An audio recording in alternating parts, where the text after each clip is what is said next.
Hi everyone, I'm Lauren Kelly and I'm a registered dietitian. It's my pleasure to be with you today on behalf of the Battery Park City Authority Meet Me in the Kitchen program. Today is our second session and it's on techniques to help with grocery shopping. So whether you're actually in the grocery store or you're ordering online, we're going to talk about a few tips and tricks to help you make some of the best options. Or best choices, I should say. So when we grocery shop, if we're in the store, one of the things we want to keep in mind is trying to stick with the perimeter of the grocery store. And why would that be?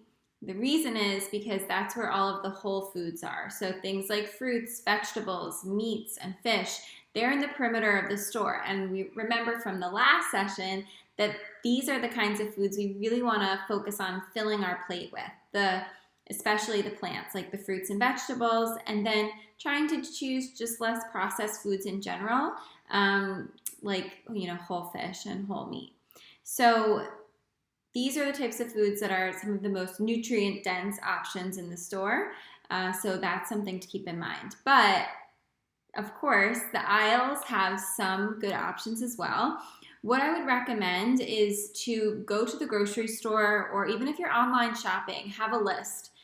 Because whether we're at the store and we get distracted by, those chips look really good, or, ooh, I could go for some chocolate chip cookies. If we're browsing, then we tend to pick up some things we might not actually really need or want. And even with grocery shopping online, we might, see pop-ups or, you might like this, and that can be distracting. So having a list can help us stay on track with what we really need and we really want in our home.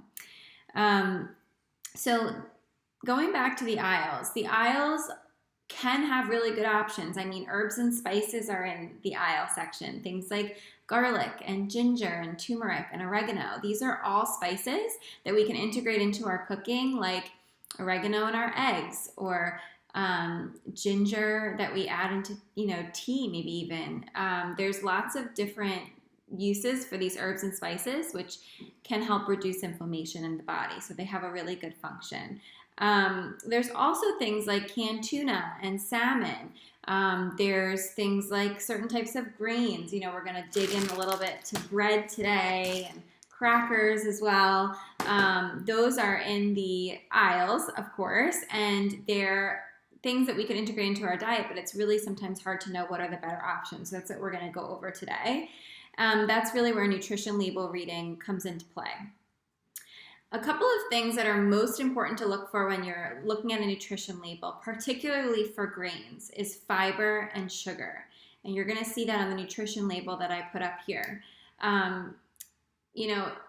Generally speaking, if we can look for options that are lower in sugar, which for grains like breads or crackers, we want to look for less than 8 grams of sugar is a good rule of thumb, and that's per serving. For fiber, we want to integrate fiber because remember, fiber keeps us feeling satisfied for longer. It's great for digestion. It even, some certain types of fiber might even be good for lowering cholesterol or promoting healthy weight. So we want to have generally 2 to 3 grams of fiber per serving too for these types of grains. So going back to this example, as you can see, this cracker brand has more than 2 to 3 grams of fiber, or at least 2 to 3 grams of fiber, and less than 8 grams of sugar per serving. So the other thing to keep in mind is serving size. So this is actually the brand of crackers. It's called Mary's Gone Crackers. They're great. They have a seed-heavy cracker, so it's more seed than grain, so it's a little bit lower in carbs and sugar.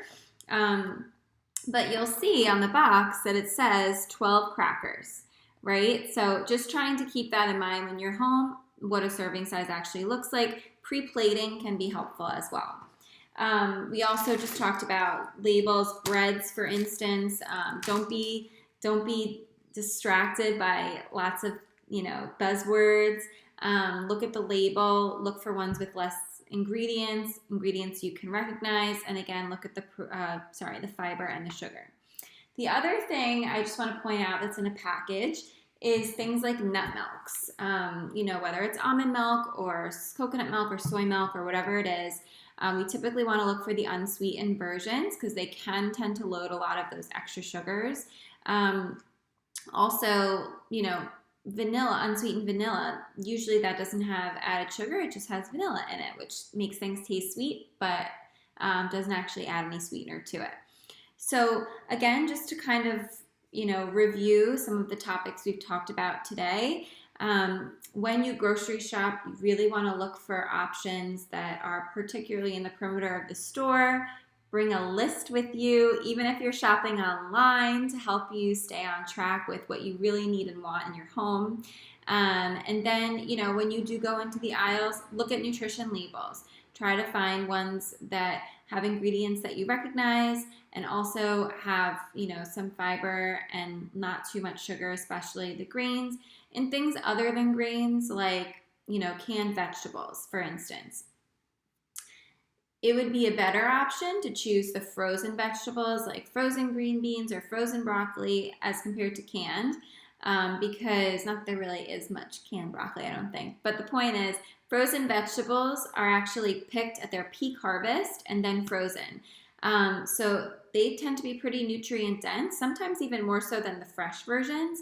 Canned, they lose a lot of their nutritional value because of how they're packaged, and also they often have lots of like salt and things of that nature added in, sometimes sugar as well. So try to choose the frozen or the fresh of the vegetables, not the canned.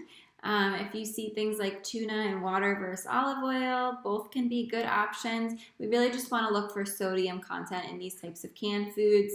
I say try to look for lower options. Sometimes it'll say low sodium tuna, and or low sodium, sauces like tomato sauce, but it's really maybe 700 milligrams versus 1,000 milligrams. Sorry, that's for the lower in sodium.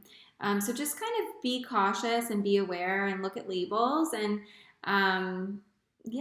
so in terms of the recipe that I have for you today, the recipe is going to be a grass-fed burger with caramelized onions and roasted carrots, mushrooms, so sauteed mushrooms on a bed of greens.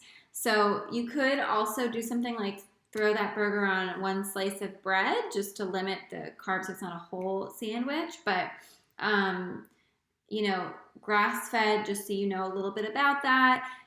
Grass-fed beef versus conventional beef is basically going to have more of those healthy anti-inflammatory fats like omega-3s, which you might have heard of are often found in fatty fish like salmon.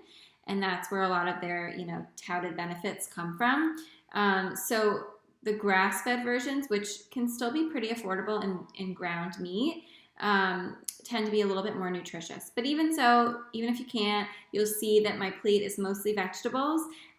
So once again, going back to that plant-based diet guideline of you can integrate animal protein, but that vegetables still make up most of the plate.